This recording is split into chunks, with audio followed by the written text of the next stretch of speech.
Selamat malam, salam sejahtera. Terima kasih karena bersama dengan saya di Nazilin Unity Channel. Sebelum kita teruskan, saya nak beritahu kamu malam ini, saya nak dedahkan apa yang telah diperoleh. Maklumat yang telah diperoleh oleh SPRM dan telah didedahkan kepada masyarakat umum yang amat mengejutkan kita semua. Apabila SPRM kata 40 dikesan terpalit rasuah. Siapa yang terpalit itu? Pendedahan terkini ini Anda ikuti terus sampai selesai ulasan ini. Tapi bantu saya tekan butang subscribe. Baik saudara, dikabarkan bahwa SPRM telah mendapat satu berita ataupun satu pendedahan bahwa 40 dikesan terpalit rasuah melibatkan kaki tangan dan pegawai penguatkuasa. Yang mana mereka dikesan menerima suapan duit haram secara bulanan sejak lebih 5 tahun lalu. Bayangkan saudara-saudara sekalian, sejak 5 tahun lalu, beberapa orang berpuluh kaki tangan dan pegawai penguatkuasa telah dikesan oleh SPRM menerima suapan duit haram secara bulanan. Ini bukan diberi secara one-off. Ini bukan diberi secara one-off semata-mata. Rasuah yang ini, rasuah paling kental di muka bumi. Manakan tidak saya katakan seperti itu. Mereka menerima wang haram, duit haram, secara ansuran bulanan. Dengan arti kata lain, tiap-tiap bulan mereka mendapat duit itu. Dan ini terjadi sejak 5 tahun yang lalu.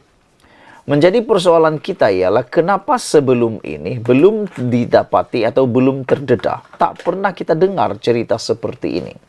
Tapi sejak kebelakangan ini, sejak Anwar Ibrahim menjadi Perdana Menteri dan mengumumkan, melaungkan bahwa kerajaan akan memerangi sehabis-habisnya perbuatan rasuah yang ada di Malaysia dan mendedahkan sehabis-habisnya rasuah yang ada di Malaysia, tiba-tiba pula perkara-perkara seperti ini kita tahu dan didedahkan dengan berani dan lantang tanpa mengambil kira siapapun orang itu. SPRM akhirnya bertindak lebih agresif, progresif, dinamik.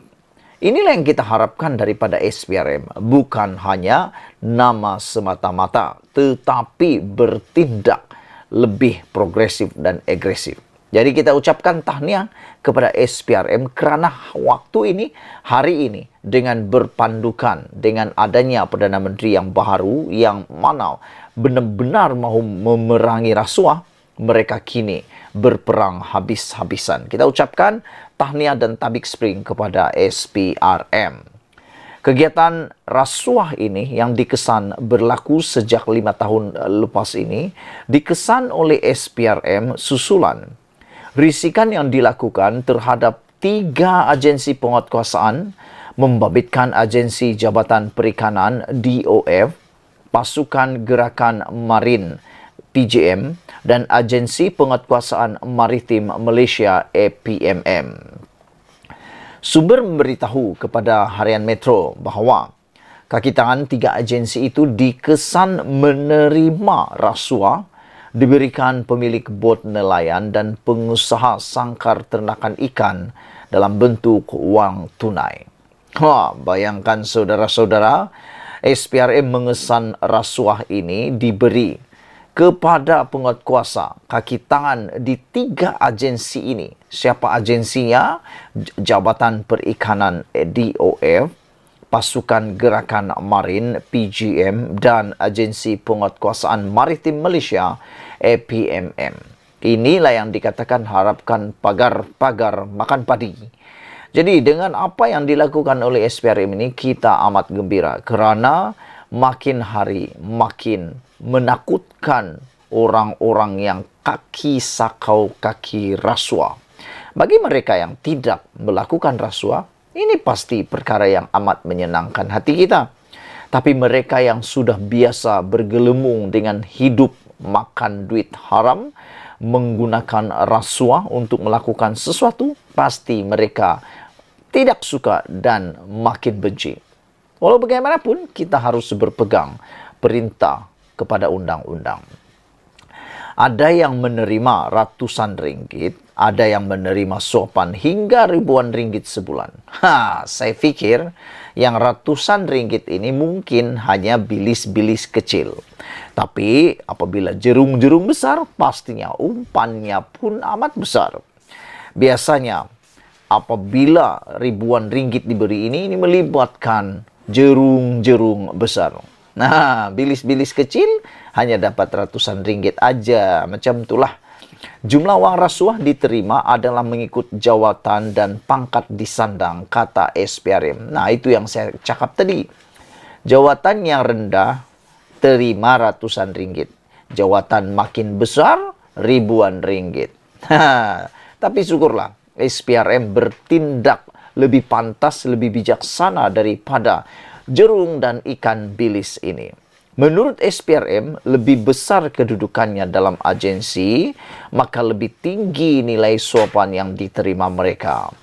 Menurut SPRM lagi, SPRM sudah melakukan risikan sejak beberapa bulan lalu terhadap semua agensi ini, terutama membabitkan negeri di utara tanah air, yaitu Kedah, Pulau Pinang, Perlis, selain turut membabitkan Pulau Langkawi.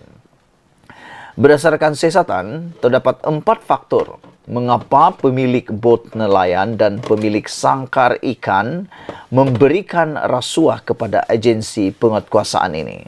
Pertama, kata SPRM, rasuah diberikan oleh penguasa bot dan nelayan yang tidak memiliki alat pengesan lokasi individu PLB, walaupun ia diwajibkan bagi setiap bot dan kapal nelayan berdaftar. Ia termasuk nelayan yang beroperasi tanpa permit atau lesen tamat tempo. Ini bagi memudahkan operasi mencari dan menyelamat sekiranya berlaku sebarang kecemasan di laut. Kedua, pemberi rasuah turut membabitkan pemilik kapal nelayan yang menggunakan pukat tunda, pukat harimau dan pukat buaya yang diharamkan di kawasan zon E, yaitu 5 batu nautika dari pantai. Ketiga, duit suapan turut diberikan oleh pemilik atau tekong bot nelayan yang melakukan kesalahan menangkap ikan di luar kawasan zon dibenarkan. Keempat, rasuah turut diberikan pemilik sangkar ternakan ikan yang menggaji pendatang asing tanpa izin sebagai pekerja di sangkar masing-masing. Menurutnya, rasuah turut boleh berlaku di laut ketika rondaan dilakukan sebelum kapal nelayan bermasalah ini ditahan penguatkuasa terbabit. Malah, tidak mustahil juga ada anggota penguatkuasa ini yang membocorkan maklumat pergerakan dan operasi dilakukan bagi menyelamatkan tauke berkenan. Setakat ini, SPRM sudah melakukan siasatan rapi dan mengenal pasti setiap akaun bank milik semua suspek digunakan untuk memindahkan wang rasuah itu. Malah siasatan turut mendapati suspek turut menggunakan akaun bank milik istri atau menyembunyikan ke dalam akaun bank proksi yang ditugaskan menyimpan wang rasuah diterima itu. Bagaimanapun tidak dapat dipastikan jumlah sebenar wang rasuah diberikan sejak lebih 5 tahun lalu oleh tauke kapal nelayan dan sangkar ikan ini. Jumlah keseluruhannya mungkin menjangkau ratusan ribu atau jutaan ringgit. Sebagai contoh, salah seorang sasaran di Pulau Pinang dikesan memberi Rm500 setiap bulan dari pengusaha sangkar ikan. Begitu juga ada sebuah kawasan yang terdapat 10 sangkar ikan bermasalah. Bayangkan jika setiap tauke sangkar membayar rasuah Rp300 kepada seorang petugas penguatkuasa.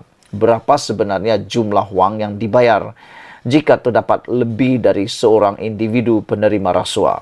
Satu tauke mungkin membayar lebih dari seorang individu. Bagi peringkat awal ini, seramai lebih 40 individu sudah dikenal pasti terbabit dalam kegiatan ini berdasarkan intipan dilakukan.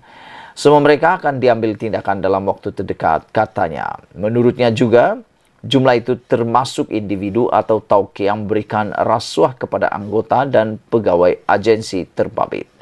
Malah ada individu yang dikesan terbabit dalam aktiviti ini berpangkat superintenden serta pegawai kanan APMM. Tidak mustahil berpuluh lagi tangkapan susulan bakal dilakukan SPRM apabila soal siasat menyeluruh dilakukan. Sekian dulu untuk kali ini. Jangan lupa tinggalkan komen Anda, tekan butang subscribe. SPRM akan mengambil tindakan penuh integriti dan tidak akan berkompromi dengan mana-mana pihak yang terbabit dengan salah laku perbuatan rasuah. Kita jumpa lagi. Bye-bye.